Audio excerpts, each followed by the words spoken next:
ምንትዋብ ታሪካዊ ልቦለድ ደራሲ ሕይወት ተፈራ ተራኪዎች መሰረት አሰፋና ጅላሉ አወል ምንትዋብ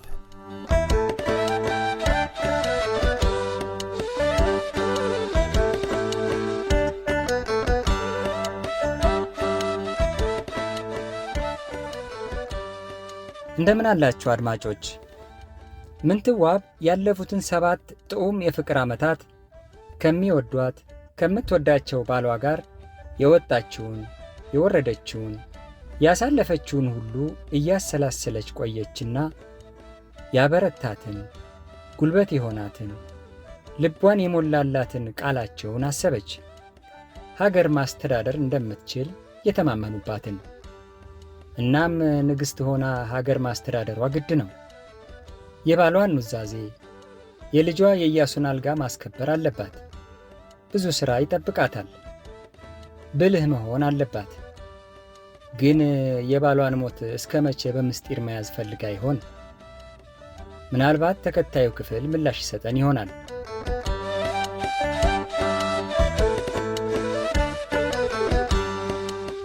ምንትዋብ ታሪካዊ ልቦለድ ትረካ ክፍል 21 እንዲህ ይደመጣል።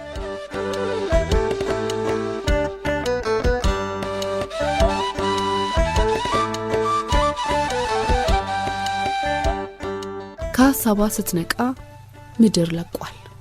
ጎንደር ብርሃን ለብሳለች። ነፍስ ዘርታለች።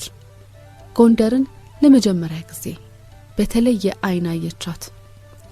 ጎንደር አለች በለሆሳስ።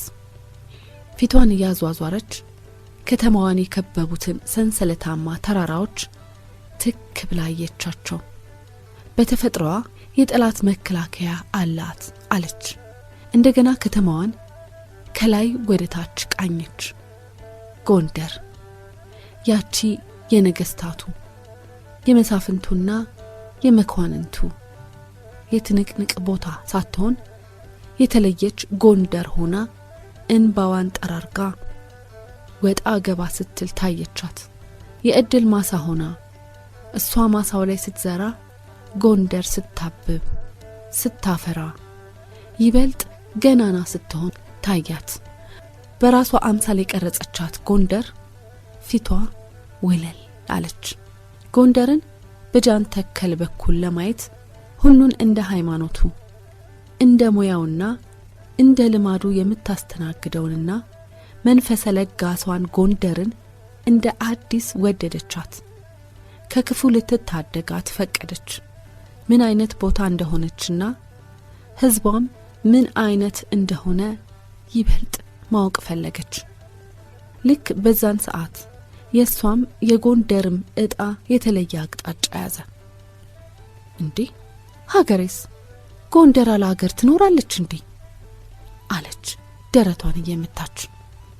ሀገሬ ውስጥ ሰላም አምጥቼ ይሄ ነው ምኞቴ አለች ባሏ የነበረባቸውን አመጽ አስባ።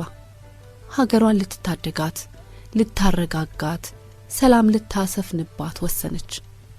የደብረ ብርሃን ስላሴ ደወል ሲደወል ከሀሳቧ ነቃች፣ ተረበሸች። ደወሉ ለአባታቸው ለአጼ አዲያም ሰገድ ኢያሱ ከሆላንድ ንጉስ የተላከ ነበርና ንጉሰ ነገስቱ ደወሉን ሲሰሙ ከእንቅልፋቸው ብንን ብለው ሲያማትቡ ተነስተው ዳዊታቸውንና ውዳሴ ማርያማቸውን ሲደግሙ ፊቷ ላይ ድቅን አለ። አይ ያ ሁሉ ቀረ አለችና እንባዋን ጠራረገች። እንግዲህ የሚጠበቅብኝ ይሄ ነው፣ ሰው የሚፈልገውን ማቅረብ መስጠት። በመጀመሪያ ሰው ሰላምንና መረጋጋትን ይፈልጋል። ስለዚህ እሱን መስጠት አለብኝ። ቋም ትርዳኝ እስቲ፣ ጠንክሬ እሰራለሁ ብላ በረጅሙ ተነፈሰች። ለመሆኑ እችን ጎንደርን እንዴት አድርጌ ኖሯል ጥዬ ለመሄድ? ጭራሹንም ለመነን አስቤ ነበረው። ሀገሬንስ ለማን ጥዬ ነበር ገዳም ልገባ ያሰብኩት? አልሄድም አገሬን እታደጋታለሁ አለች። ምን ያህል እዚያ እንደቆመች አላወቀችም። ፀሐይዋን ስታያት ሞቅ ብላለች። እስቲ ለዚህ ከባድ ቀን ልዘገጃች ብላ ወደ ታች ወረደች።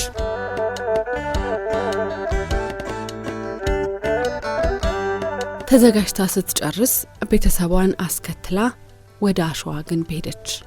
የተጠሩት መሳፍንት፣ መኳንንት፣ አቡኑ፣ እጨጌውና አቃቤ ሰዓቱ ሲገቡ የተጠሩበትን ምክንያት መገመት አልቻሉም። እሷ ምንም እንዳልተፈጠረ ተረጋግታ ተቀምጣለች። እነሱ ንጉሠ ነገሥቱ ካሁን ይመጣሉ በማለት በሩን ይመለከታሉ። በመጨረሻም ግራዝማች ኒቆላዎስ ከተቀመጠበት ተነስቶ በመካከላቸው ሲቆም ጸጥታ ሰፈነ።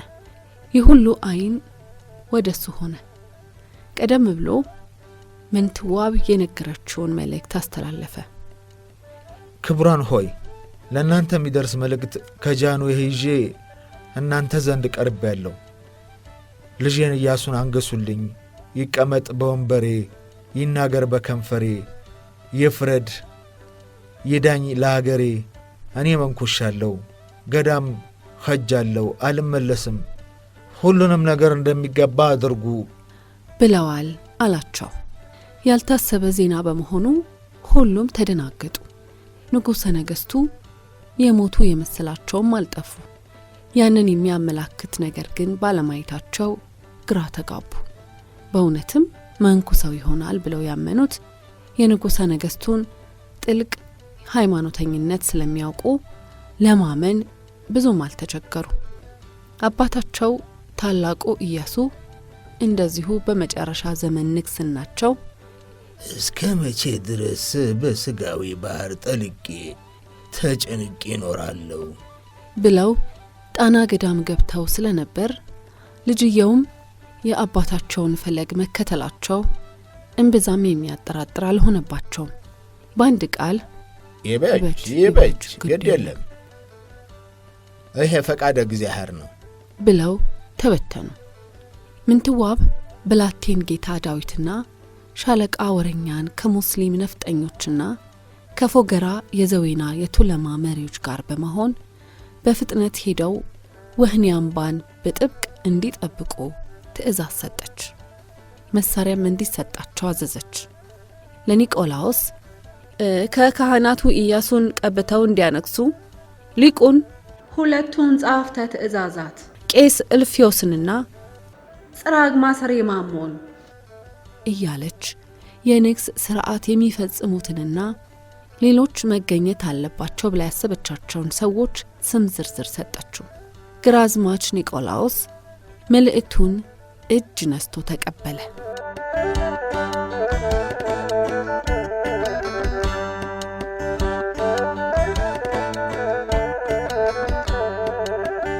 ሐሙስ ሌሊት ግራዝማች ኒቆላዎስ አፈ ንጉሥ ኢዮብና አዛዥ አርክሌድስ ምንትዋብን፣ ኢያሱን፣ ዮልያናንና እንኮዬን ከቤተ መንግሥት ባለሟሎች አይን ለመሸሸግ ሻሸና በተባለው የስርቆሽ መንገድ የንግስ ሥርዓት ወደሚፈጸምበት ወደ መናገሻ ግንብ ወሰዷቸው። መናገሻ ውስጥ በአጼ በካፋ ጽራግ ማሰሬነት ማዕረግ የተሾሙትንና ቤተ መንግሥት ተቀማጭ የሆኑትን ንጉሥ አንጋሹ መነኩሴ ማሞ፣ ቡራኬ ሰጪው ቄስ እልፍዮስ፣ የመናገሻ ግንብ አጋፋሪዎች አቡሊዲስ፣ ገላውዲዮስ አደሩና ሌሎችም ባሉበት ምንትዋብ ዙፋን ላይ ስትቀመጥ ኢያሱ እግሯ ስር ተቀመጠ። ኢያሱ ነገሩ እምብዛም ባይገባውም አባቱ እንደሞቱና ሊነክስ መሆኑ ስለተነገረው የንግስናው ደስታ ሳይሆን የአባቱ ሞት ሐዘን ፊቱ ላይ ይታያል። የንግስ ሥርዓቱን ለመጀመር በጅሮንድ አብርሃም ዘውዱን ለጽራግ ማሰሬ ማሞ አቀረቡ። ጽራግ ማሰሬ ማሞም ዘውዱን አጼ በካፋ ዙፋን ላይ ያስቀመጡ። ንጉሥ ሲነግስ የሚጸለየውን ጸሎት ጸለዩ። ከመዝሙረ ዳዊት ከብሉያትና ከሐዲስ ኪዳንም የተመረጡ ምንባቦችን አነበቡ። አቡነ ዘበሰማያትም ደገሙ። ኢያሱን ወደ እሳቸው አምጥተው እጃቸውን አናቱ ላይ አስቀምጠው በአንብሮተ እድ ባረኩት፣ ጸለዩለት። አቤቱ ፍርድህን ለንጉሡ ስጠው፣ እውነትህንም ለንጉሡ ልጅ፣ ሕዝብህንም በእውነት ይፈርድላቸው ዘንድ፣ ድሆችህንም በፍትሕ ይገዛ ዘንድ፣ አድባር አውጋሩ የሕዝብህን ሰላም ይቀበሉ። ከዚያም መከሩት። ኩንን በጽድቅ ነዳያነ ሕዝበከ ወአዳኖሙ ለደቂቀ ምስኪናኒከ ውሃ ህስሮ ለእቡይ። ተስፋም ሰጡት። በዘመኑ እውነት ይሰርጻል፣ ከባሕር እስከ ባሕርም ይገዛል፣ ከወንዝም እስከ ዓለም ጥጋጥግ ኢትዮጵያ ይገዙለታል፣ ጠላቶቹ ግን አፈር ይበላሉ። ከዚህና ከበርካታ ሌሎች ጸሎቶች በኋላ በዕንቁ ያጌጠውን የአባቱን ዘውድ ራሱ ላይ ደፉለት፣ በአባቱ ዙፋንም ላይ አስቀመጡት። ከዚያም የጫነው ዘውድ ለጌጥ የተሰራ ሳይሆን የሕዝቡን ችግርና መከራ የሚሸከምላቸው መሆኑን የሚዘክር ንጉሳቸውና አገልጋያቸው መሆኑን የሚያሳስብ እንደሆነ ተናግረው መረቁት፣ አስመረቁት። 1000 ዓመት ንገስ፣ ወንድ ልጅ ለፈረስ ሴት ልጅ ለበርኖስ አድርስ አሉት። በዚያው የተሰበሰበው ሕዝብም ይህንን 3 ጊዜ መላልሰው በአንድ ድምፅ አስተጋቡ። ከዳዊት ቤት ቀርነ መድኃኒት የሆነ ንጉሥ ስላስነሳልን እግዚአብሔር ይመስገን አሉ ጽራግ ማሰሬ ማሞ። ኢያሱ ዳግማዊ ኢያሱ ንጉሠ ነገሥት ተብሎ ነገሰ። ጽራግ ማሰሬ ማሞ ዙፋኑ ስር ተንበርክከው ሰገዱለት። በዓሉ ላይ ተገኝቶ የነበረው ሁሉ ተነስቶ ለ7 ዓመቱ ልጅ ለኢያሱ ሰገደ። በተራው ንጉሥ ባራኪው እልፍዮስ ወደ ኢያሱ ተጠግተው የብዙ ታላላቅ ነቢያትና ታላላቅ ነገሥታት በረከት እንዲያድርበት መረቁት። የቅዱስ ዳዊት በረከት ይደርብህ፣ የጠቢቡ ሰለሞን ፍትሕና ጥበብ አይልህ፣ የኢዮስያስ የሕዝቅያስንና የቆስጦንጢኖስ በረከት ይደርብህ እያሉ ባረኩት። በመጨረሻም ለኢያሱ ዳግመኛ ሰግደው ወደ ነበሩበት ተመለሱ።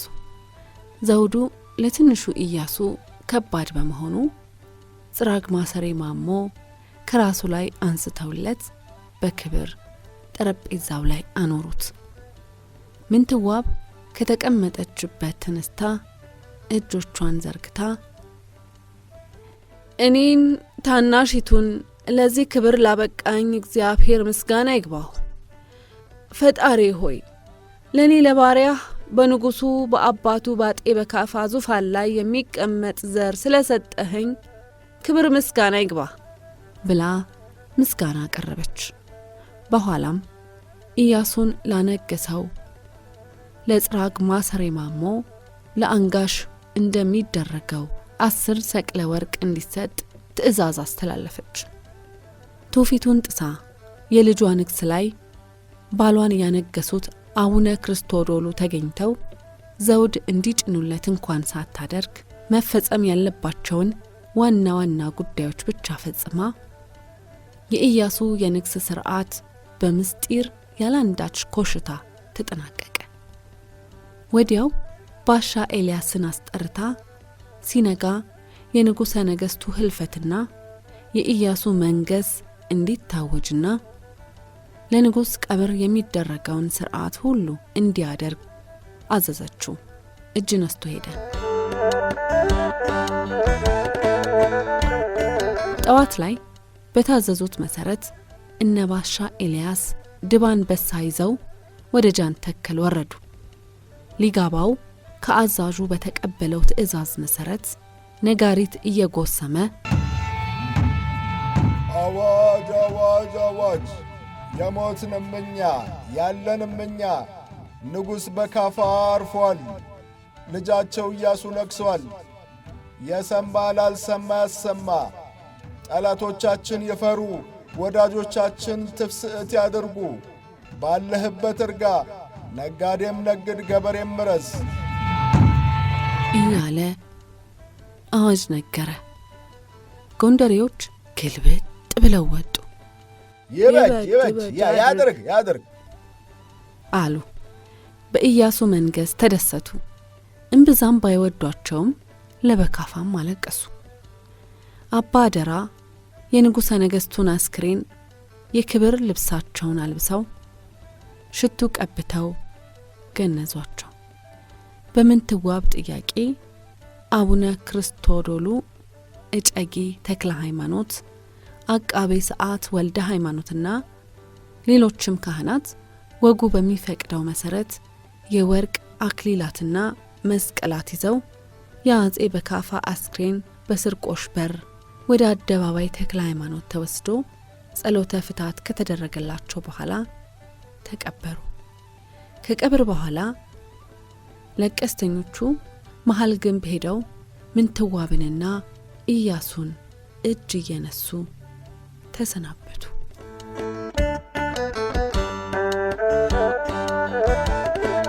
ከቀብር ስርዓቱ በኋላ ባህሉ እንደሚጠይቀው ምንትዋብ የቅጥር ለቅሶ ውሎ አሳወጀች። በጥቂት ቀናት ውስጥ የንጉሠ ነገሥቱን ምስል አሰርታ ሰጋር በቅሎዋን ጨበሪትን በንጉሳዊ አልባሳት አስጊጣ የንጉሠ ነገሥቱ አልባሳትና ሌሎችም ንብረቶች ተጭነውባት ለሕዝብ እይታ ወጣች። ሰንደቅ ተይዞ መለከት እየተነፋ ነጋሪት እየተጎሰመ ባለነፍጡ ባለሰይፉ ካህናቱ፣ ዲያቆናቱ፣ መነኮሳቱ፣ መሳፍንቱ፣ መኳንንቱ፣ የጦር አበጋዞቹ፣ ሊቃውንቱና ወይዛዝርቱ የክብር ልብሳቸውን ለብሰው እንደየማዕረጋቸው ተሰልፈው ወጡ። ተራው ጎንደሬ አልቃሹ ሃሚናውና ከጎንደር ዙሪያ የመጣውም ከኋላ እየተከተለ ለቅሶውን አደመቀ። ኢያሱ ፋሲለደስ ግንብ ላይ ቆሞ ትዕይንቱን ሲመለከት ሕዝቡ እሱን እያየ በዛ ለጋ ዕድሜው አባቱን ላጣው ልጅ ዋይታ በዛለት። ምንትዋብ ወንድሟ ወልደ ልዑል፣ የአጎቷ ልጆች ዮልያና፣ እንኮዬ፣ ግራዝማች ኒቆላዎስና ሌሎችም የቅርብ ዘመዶች ከጥቁር ማቅ የተሰራ ሰቅ ለብሰው ሲላቀሱ ዋይ ዋይ ሲሉና ሙሾ ሲያወርዱ ዋሉ። የምንትዋብን እንጉርጉሮና ዋይታ የተመለከተው ለቀስተኛ ስለ ጉዳቷ አብዝቶ አነባ። በውበቷና በድምጿ ማማር ተደንቀው በለቅሶና በጩኸት አጀቧት። በግጥሞቿ ብስለትና በቅኔ አዋቂነቷም አደነቋት። ምነው ምን በደልነ? ዝናብ እኮ ቀረ። ሁሉንም ያስደስት በካፋ ነበረ። ዝናቡ ቀረ እንጂ ዝናቡ በካፋ ለሕዝቡ ለእንስሳው ይሆን ነበር ተስፋ እያለች አልቅሳ ሕዝቡን በእንባ አራጨችው። እንባ ከረጩት መሃል አንዱ ጥላይ ነበር። የአለቃ ሄኖክን ማረፍ ሲሰማ ወርቄ ጋር ለቅሶ ሊደርስ ከደብረ ወርቅ በመጣ በሁለተኛው ቀን በካፋ መሞታቸውን ሲሰማ ከወርቄ ከወላጆቿና ከአብርሃ ጋር አደባባይ ወጣ። የሕዝቡን ግፊያ አሸንፎ ከፊት ሲቆም ምንትዋብን አያት። ለወትሮዋ ፊቷን የምትከልልበት አይነ ርግብ ባለመኖሩ ፊቷ ወለል ብሎ ይታያል። ያቺ ከ7 ዓመታት በፊት የሚያውቃት ለጋ ወጣት ሳትሆን በውበትና በሰውነት አቋም የበለጠ የደረጀች ሴት ሆና አገኛት። በለቅሶ ጎንበስ ቀና ስትል ግጥም ስትደረድር እንባዋ እንደ ጎርፍ ሲወርድ አይቶ እንባውን መቆጣጠር አቃተው። አንጀቱ ተላወሰ። ሐዘኗ አጥንቱ ድረስ ዘልቆ ገባ። አይ ወለቴ፣ ጠጋ ብዬ ባጥናናውሽ እኔ አልረሳውሽም። የሩቅ ቅርብ ሆኜ ስላንቺ አስባለሁ። ምንጊዜ መሐልብ ያትጠፊ አለ።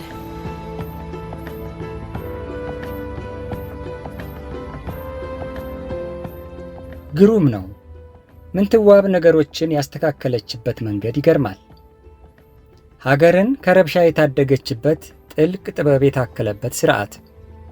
ምንትዋብ ታሪካዊ ልቦለድ ትረካ ክፍል 22 ይቀጥላል። ስለነበረን ቆይታ እናመሰግናለን።